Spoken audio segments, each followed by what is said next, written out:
This place went from 0% possibilities to sight a jaguar in 2-3 days to 100% possibilities to see jaguars. This changing the perception of the people because now the jaguar is not a problem, it's an opportunity.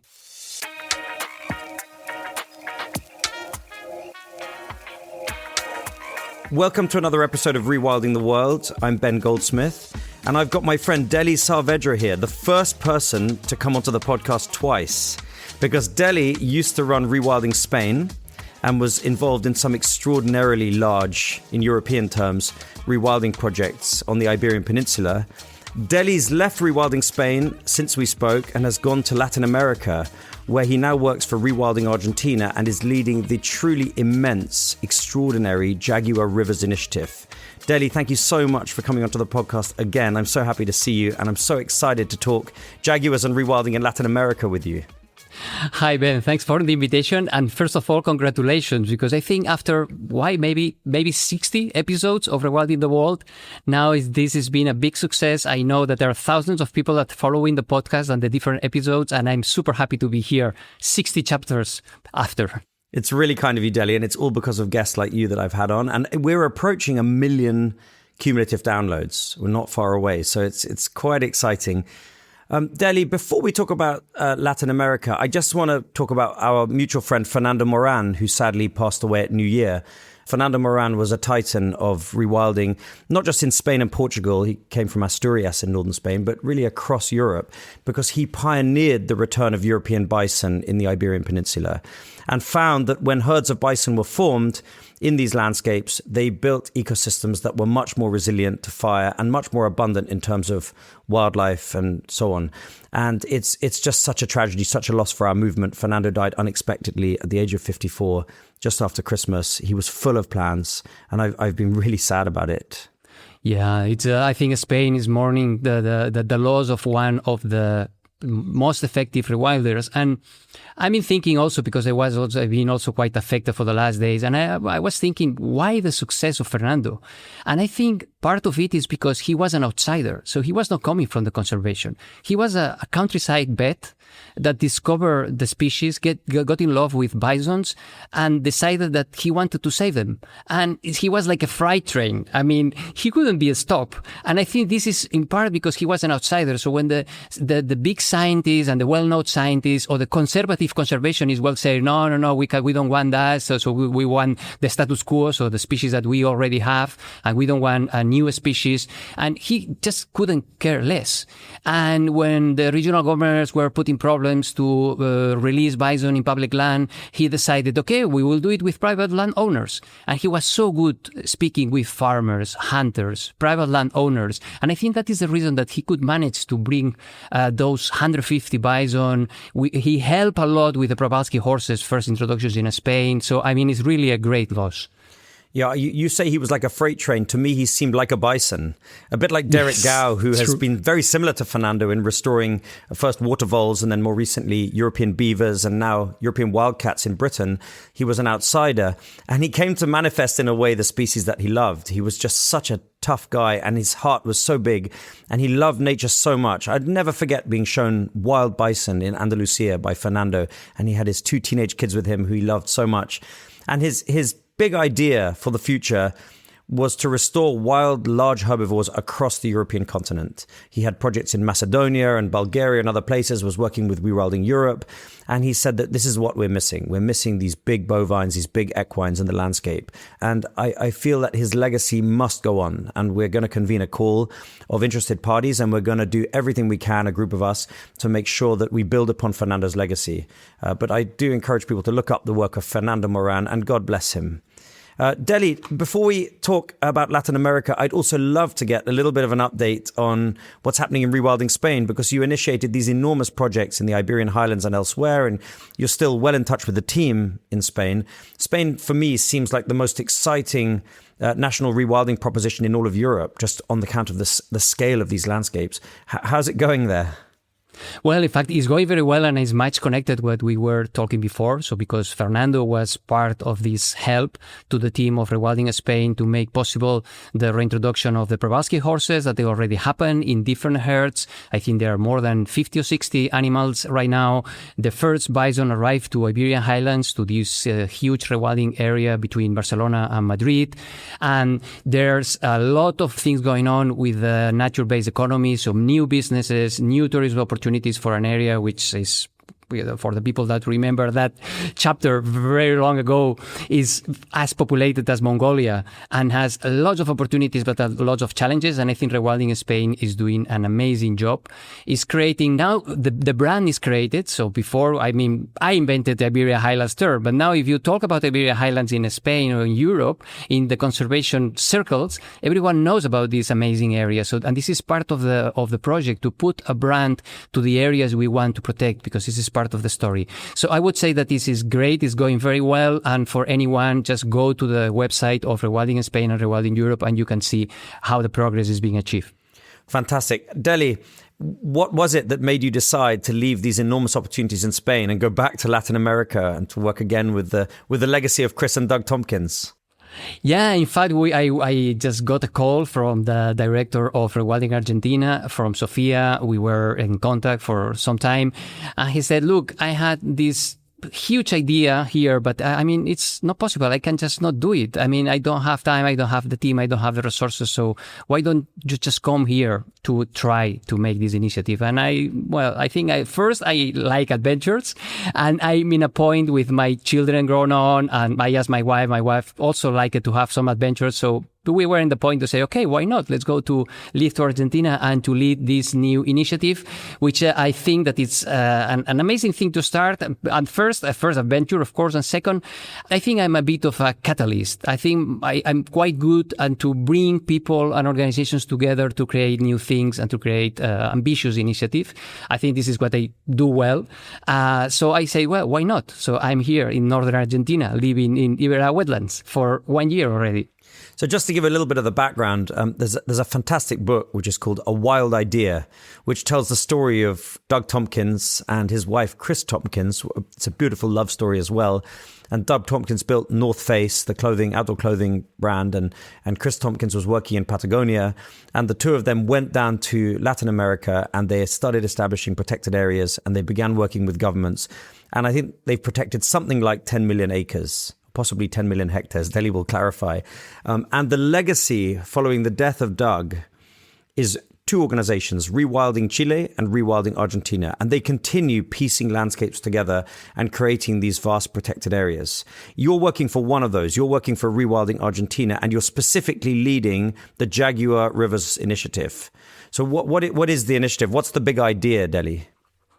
So the Jaguar Rivers Initiative, in fact, is coming from these ideas of Christine and Doug Tompkins, and especially after the reintroduction of the jaguar in Iberia wetlands, where you think that Iberia wetlands is a huge area. It's 800,000 hectares of wetlands that they were partly bought by the Tompkins, part was preserved by the protected by the governments, and now is a huge national park and provincial park, totaling up to 800,000 hectares. There is where the jaguars reintroduction project is being happening by Rewilding Argentina. But already what happened, even in these huge areas, the jaguars start to move. And one day, one jaguar just crossed the river and went to Paraguay. All the others went to other places. So even when you are working with such big animals, apex predators, even your big areas, at some moment, they are small. And then you start to think, okay, we need corridors. Those animals need to be able to move from one place to the other. And South America is not the pristine area that maybe some of us we have in our mind. There's already this connection of the big landscapes between them.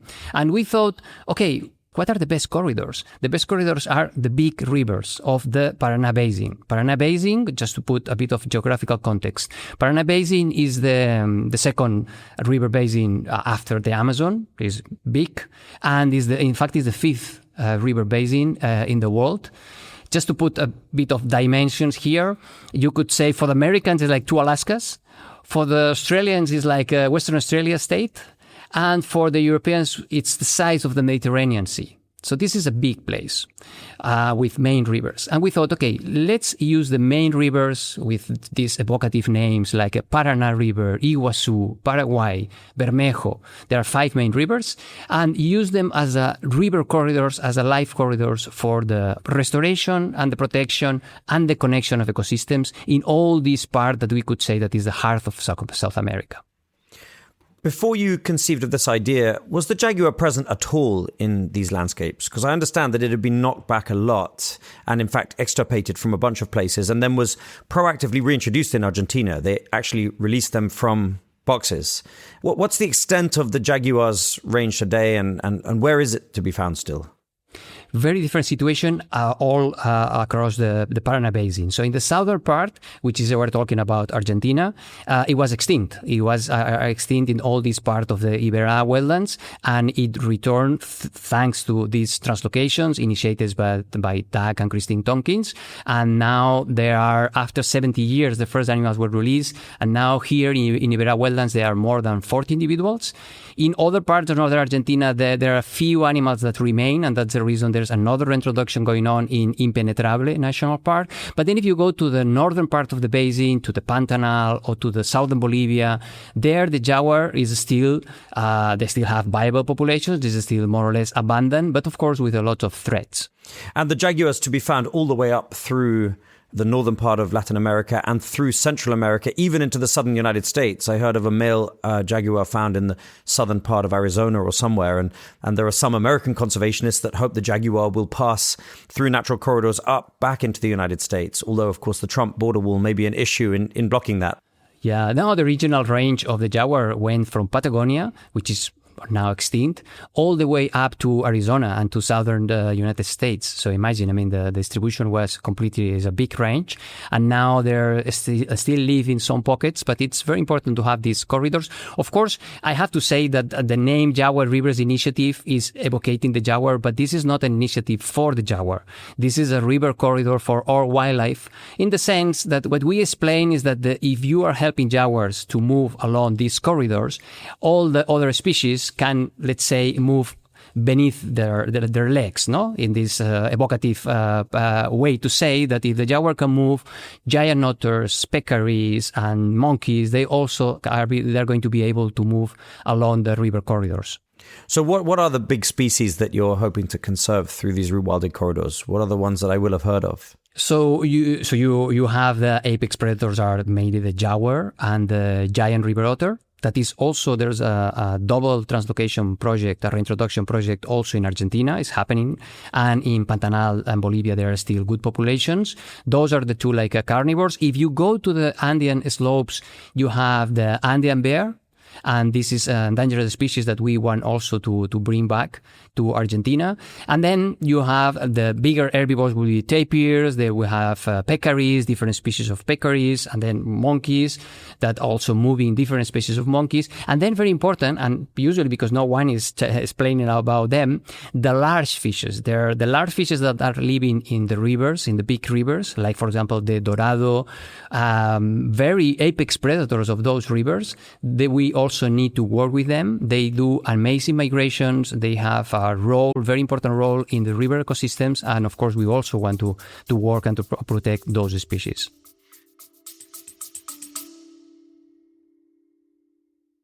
This episode of Rewilding the World is very kindly brought to you by Uni, that's UNI, the world's first nature-friendly line of luxury body care. We've all heard about the harm that sun cream does to coral reefs, but it's not just sun cream and it's not just coral reefs.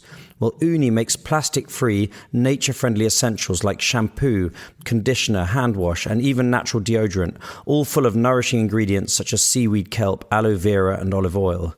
We've been loving our Uni products, but don't take it from me. Here's my wife, Jemima. Yes, I really love them. They're such clean and nourishing products. The microalgae body oil is so good and really smells amazing. You can find Uni products at Space NK or at weareuni.com. When we think about these river systems in terms of the wider geography, I don't know the geography of Latin America very well, but I know you have the Amazon River Basin, which is an enormous rainforest, largest in the world. And then a little to the south and to the west, you then have the Pantanal, which is, I think, the world's largest inland wetland. And the Pantanal is fed by the Paraná River. Yeah, the Pantanal is fed by the Cerrado area, so the higher areas of the Cerrado country. And Cerrado is this habitat that is rapidly disappearing because of soja plantation, and is disappearing because of the crops. And that's bringing a huge problem for Pantanal. But if we can draw a little bit in terms of a podcast where people cannot look at the map, but I encourage you to check a map. You have this Paraná Basin is ending all the water from these 5 rivers that I was mentioning before, goes all the way to the Atlantic Ocean in Buenos Aires, in the Mar de la Plata. But starts in big parts in the Andes, or to the west, starts in all the Andean slopes. And there you have a special rainforest that is called Yungas, the cloud forest of the Andes slopes, very important and very endangered. Then you have in the middle, you have 2 main things. Of course, you have mentioned the Pantanal, the biggest wetland in the world, but then you have an area, huge area called Chaco Forest. This is the biggest dry forest in the world that is being also deforested and fragmented big time. There are some calculations that 1 hectare per minute is lost of this forest. And then you go into the eastern part of this Paraná Basin and you go to the Iguazu River, very famous because of the Iguazu Falls. And then you have the Mata Atlântica, the Atlantic forest, the Atlantic rainforest. And this one has also disappeared. So there's less in Paraná province in Brazil, for example, which is one of the places with more soya fields. Only 5% of this rainforest remains. In parts of Argentina and in Paraguay, less than 1%. In Argentina, maybe a bit more, but it's almost all gone, and we need to protect those remains. So you see that you have a huge area with different ecosystems, from the Pantanal, 2 rainforests, and 1 dry forest. So the competing land use is a combination of arable and ranching. And the arable presumably is harder to compete with because it's profitable, it's highly valuable. But you sent me this week to go and meet the ambassador of Paraguay in London. And I was in his office in South Kensington on Tuesday morning looking at maps. And I didn't know Paraguay at all. And I learned so much standing there with the ambassador. And what he described to me is that the landscape that represents the future Jaguar Rivers Initiative corridor is mostly low-value cattle ranching. So the opportunity there is either purchase of that land or working with those ranchers on a nature-centric approach and a restoration of those landscapes and income for them from nature tourism and perhaps nature-based carbon and other things. So to what extent to establish this Jaguar corridor network in Latin America are we trying to displace activities such as ranching and arable and other things? And how do you plan on doing that? No, you're completely right. And I think that works for all the world. If you want to do rewilding in the most profitable land, you have a hard time because it's just too expensive. If you try to buy 1 hectare of soya fields along the Iguazu River in Brazil, it's going to cost you more than $14,000 per hectare. I mean, this is something that no conservation organizations can pay. If you go to places with, let's say, more marginal land, like those grasslands or cattle ranching, then you have lower prices. This is one thing. And the second is that you have some kind of land use that is more related or it's more compatible with rewilding and with the bringing up populations and creating a corridor. Because, of course, in a soya field, there's nothing. There are only pesticides, everything is dead, and this is creating huge problems. All the intensive agriculture is one of the biggest problems. But when you go to Pantanal or you go to those places that the ambassador was explaining you along the Paraguay River in Paraguay, those are cattle ranching areas, not really very much transformed. The cattle has been there for, at least in Pantanal, for 400 years. So I think they are making, in fact, they are doing their job as a functional ecosystem. So all these ecosystems and grasslands need big herbivores, but we don't have them anymore. So they are doing this role. And if you have good practices, if these cattle ranches, they have good practices, what is good practices? What we need to agree with them as the minimum to have in the corridor? Well, don't shoot jaguars because are eating your cattle, and we can come later to what are the options for that. make a good management of your cattle. Don't do overgrazing, for example, and then just take care, for example, of forest fires. That's not much more. And there are some ideas and some very nice initiatives already in Brazil where there's associations of cattle ranchers in Pantanal. There's one very famous, and I also encourage you to look at the website that is called 5P, because of the 5 nice things that is bringing this association for the Pantanal. And this is Alliance for the Pantanal is already with landowners, is already covering 400,000 hectares. And inside this land, they are continue doing their economic activities, but they are not shooting jaguars. They are making money on the ecotourism. They are protecting against forest fires, which are increasing a lot because of climate change. So you can have good practices in private land. It's interesting that you should say that, because the consensus has always been in a Latin American context that cattle are bad, full stop. Whilst in Europe, we recognize that cattle can play a kind of proxy role in place of the wild herbivores that used to be there, the bison and the aurochs and so on. And that's why in the north of England, for example, or my land in Somerset, farming with Old English native breeds of cattle is a pretty good ecological proxy, and it works. But you're saying that cattle can fulfill such a role in Latin America as well, in those landscapes alongside the Paraguay River. But you also wrote a piece recently on LinkedIn about feral water buffalo in the Brazilian Pantanal. So I'd be really interested to talk about that, because of course it's considered an invasive species, a feral species that shouldn't be there. But your argument in that article was that actually the buffalo might be fulfilling an important ecological role in the Pantanal wetland.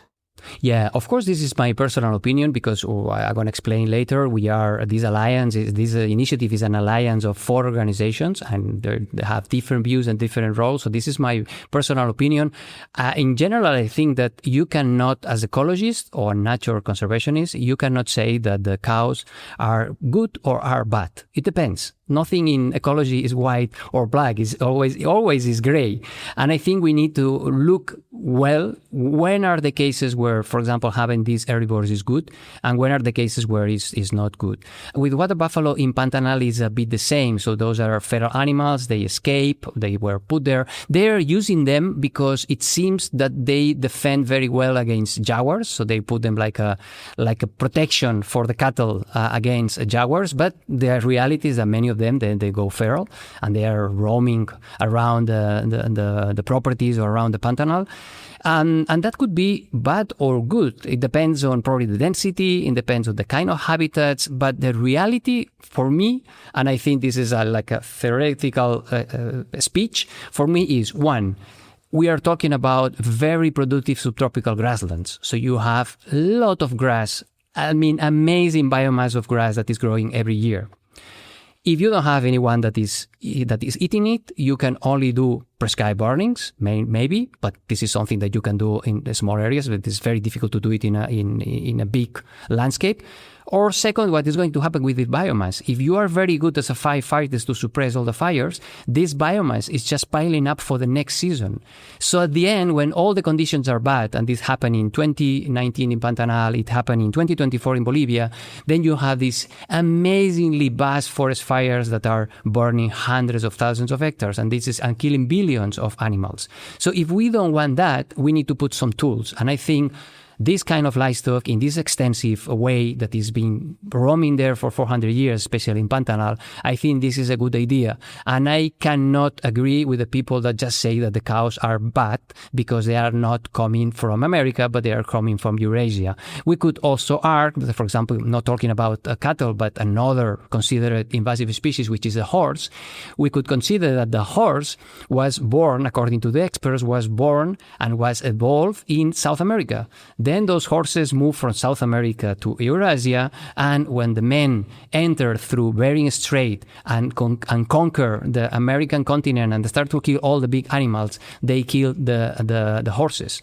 So when people say, oh no, the horses they've been here only for 500 years, I would argue that they've been here for 500 years. They were not here for 4,000, but all the way for millions of years until 5,000 years ago, the horses were here. So it's a matter of the scale and the scope that you're talking about. And I prefer always to have a conversation when we talk about grays, not black and white. Yeah, I agree with everything you just said, Deli, and I just wrote a Substack about Pablo Escobar's hippos in Colombia, and I made the same argument that perhaps this isn't just a standard situation of an invasive species which needs removing. Perhaps they are fulfilling an ancient ecological role. There was a giant capybara 100 times bigger than the one that exists today, which was a riparian creature that did this grazing and this opening up of the wetlands and this fertilization of the water exactly like hippos do. And so my personal view is that the hippos should not only stay in Colombia, but that fresh DNA should be added, because there is a DNA bottleneck issue there. There were just 1 male and 3 females at the outset, and now there's about 200 hippos. So I think these are very interesting discussions, similar discussions around mustangs and burros in the southwestern United States, discussions around camels. There's more than 1 million camels, Dromedaean camels, living in the outback of Australia, and they've got soft feet, and they behave similarly perhaps to some of the giant marsupial herbivores that were wiped out by humans millennia ago. So in terms of the Jaguar Rivers Initiative, what's the overarching strategy? On the one hand, you have this effort to persuade private landowners who have got marginal farmland that they can do better economically, as well as having more fulfilled lives and souls by restoring nature on their land and coexisting with some of these carnivores, the jaguars in particular.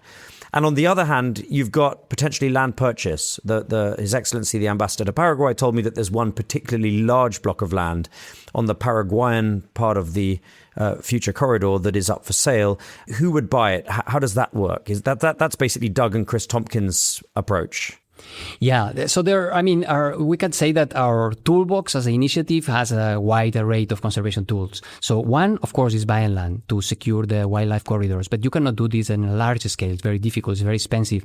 If you go to marginal lands, for example, the land that you are considering now in the Paraguayan Pantanal, yeah, maybe it's possible. It's a huge land of 130,000 hectares that is for sale and it could be bought, but you cannot do this in the long run or in a big or in the big areas. Second thing is that not all the land you can buy. In the Paraná Basin, there are huge areas which are indigenous land, and the indigenous or public land. But with indigenous land, it's very important. It is especially important in Bolivia, where what we do is to support the indigenous autonomies to effectively secure the protected areas. So they have the right by constitutions to declare protected areas. It is their land. In fact, the one that we are working with, and that our partner in Bolivia is working with, they just declared a few years ago one protected area of 1.2 million hectares. That's fantastic, but they don't have the means, they don't have the money to secure this land. So we need to help them. Then another tool that we've been talking about is introducing the top predators like jaguar or giant otters and many other species. And then, of course, always creating products to boost nature-based business. And maybe let me explain, because we have we work in 4 pillars. Because again, the question could be, you are talking about 2.5 million square kilometers. You cannot work at this scale. So where are you starting? And the answer for that is the 4 pillars that we envisage. And the first are the arcs. The arcs are those large, well-conserved areas that anchor biodiversity. And that's going to be the foundation of the Jaguar Rivers Initiative. We are starting to work in those areas, especially the ones binational, the ones that are in the border between 2 countries, because we need to, let's say, break those borders and make that those areas, they have no threats and they have complete and functional ecosystems. And if they don't have it right now, in some areas like Pantanal, yes, they have all the species. If they don't have them, we need to reintroduce them. And this is the case, the successful case of where I'm living now, from Iberá, where more than 10 different species of wildlife, especially keystone species, were reintroduced, and now you have functional ecosystem. And not only that, but this arc now become an arc in our strategy, is able to give, for example, jaguars to other areas, because the population of jaguars that was reintroduced, and the reintroduction started only in 2021, but now there are more than 40 animals, and they are in the position to start to give animals to others. So that would be the arcs. Then around those arcs, statistically, we want to work in what we call buffer zones. Those are the surrounding the arcs, and they're very important to reduce the threats to the arcs. This is where the people live. And I'm always saying, we are not going to protect nature if we don't have happy local communities surrounding the area. And the surrounding communities in those buffer zones, we need to help them to have regenerative economics. If they are not thriving, those local communities are not thriving, they just enter into the parks, and we see this every day. They enter to slash and burn, they enter to hunt protected species, etc., etc. So we need that those are having economic opportunities that they can work on ecotourism or many other things. And also in those buffer zones, we need to improve coexistence. If there are still problems because jaguars are eating your sheep and your goats or your cattle, you are not going to work with us. You are not going to like this project. So we need to work a lot on coexistence. So we have the arcs, we have the buffer zones surrounding the arcs, then we have the stepping stones. What happened? Those big arcs are far away along the rivers from one to the other. So we need some kind of, let's say, service stations, strategically located areas that shorten those gaps between the arcs. This can be managed by third parties. This is, for example, what we're trying to do in Paraguay, no? So that every 150 kilometers of Paraguay River, there's one of those areas. They don't need to be very big for the South American standards. It could be something like 50,000 hectares, where the species, while they're walking along the rivers, they find refuge, they find food, or a site for reproduction. So there would be those service stations. And then finally, we have the rivers and the floodplains. And the rivers and floodplains, why are important? Because if you count all these 5 rivers, we're talking about a total amount of 7,000 kilometers of rivers. And this is, again, something huge for us. And there, we cannot work in all these 7,000 kilometers, but we are trying to make monitoring the threats with early warnings. You know that now you have Global Forest Watch, you have systems for rapid fire detection. We are trying to get early warnings even when one tree is subtracted from the forest, and also work a lot with organizations that are part of this alliance to advocate and to have protection policies. So to work also on legislation for the rivers. So you see that it's quite a complex and difficult initiative, which is also initiative. Initiative is not a 5-year project. We think that this is going to last at least 20 years, maybe more. How are the governments reacting to this? Because you're working in 4 countries, right? You're working in Argentina, Brazil, Paraguay, and Bolivia. How do those governments respond to the plan? And are they providing any kind of assistance, financial or other? The idea, so the initiative is an alliance of NGOs. In Argentina, Rewilding Argentina. In Brazil is On Safari, very well equipped, working in cohabitation between jaguars and people in the Pantanal. Then you have Nativa in Bolivia, which is working mainly with indigenous autonomies. And then in Paraguay, Fundación Moisés Bertoni, which they have been working a lot with companies. And we need those very big companies, agricultural, cattle ranching, rice producers, the hydro way. So all these people, all these companies will need on board. So I think the 4 organizations really have different skills, and we are well equipped for this initiative. What about the governments? The governments know, they are aware, because we've been, before the launch in New York in September, we were explaining to all the national governments and regional governments our plans and our ideas. They agree, they like the ideas, but for the moment, they are not, in this part of the world, they are not really putting money. In fact, it's very difficult to get money from the government. So we work with philanthropy mainly, but they agree with these policies, and they want to somehow, at least if we can have this political support, is going to be good enough to continue our plans. Wow, Deli. I mean, it's massive. Give me a sense once again of the scale of this project. I mean, what are the distances? What are the acreages? Well, I can tell you that, for example, I'm living on a national park, on a protected area of 800,000 hectares of wetlands. Then I can tell you also, for example, when I go to Pantanal, I drive for almost 2,000 kilometers.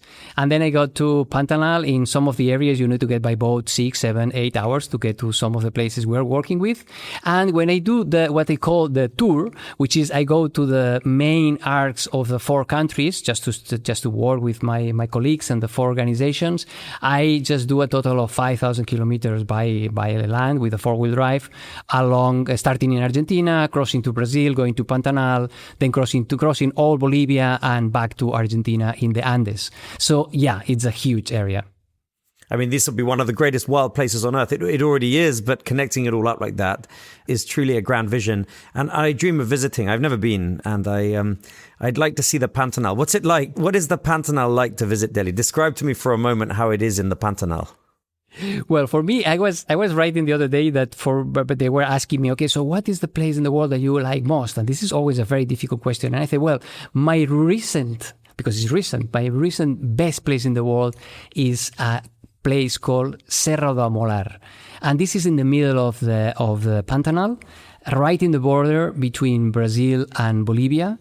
So imagine this vast Pantanal, these vast wetlands where you are on the boat just upstream Paraguay River for, 5-6 hours. And suddenly, in the middle of this plain, there's like a huge mountain range that is appearing like a stranded boat in the middle of the plain. And you have this dry forest, and you have the macaws and all these birds calling, and you enter into the dry forest. But when you go down, you go back again to the wetland, the marshes. You can even do a snorkeling in some very nice areas with clear waters, and you see lots of fishes. You see those rays. I didn't know that there were rays in the middle of Pantanal. So it's truly amazing. Anacondas, for example. So for me, Pantanal is one of the best places in the world, really. And the best place to see jaguars, which is the emblem of your big rewilding project. And the best place to see jaguars is probably, they're both places in Pantanal. I like very much the one that is called Caiman, because this is where On Safari started their adventure, where the founder and director of On Safari say, well, I've been in Africa doing safaris and I can see leopards at 3 meters from the four-wheel drive, from the vehicle.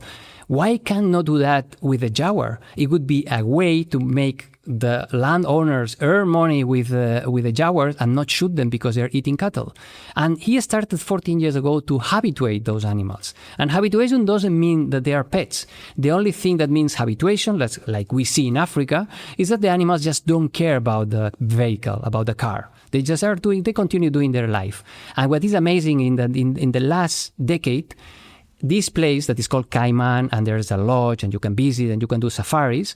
This place went from 0% possibilities to sight a jaguar in 2-3 days to 100% possibilities to see jaguars. So if you go there and you stay in that lodge for a couple of days, you're going to see, statistically, you're going to see at least one jaguar, maybe 2, 3, 4, 5. So it's really amazing. It's a big change that is changing the perception of the people, because now the jaguar is not a problem, it's an opportunity. Deli, you're such a hero. You're one of the most important rewilders on the planet. And this is really a story of such hope, such optimism. I can't wait to visit you there. And I will. I'll bring my small tribe of children as well. Thank you so much for joining me on the podcast again. And God bless Fernando Moran. Yeah, thank you to you. And I think it's very nice that we have made this small homage to Fernando Moran. Very important person.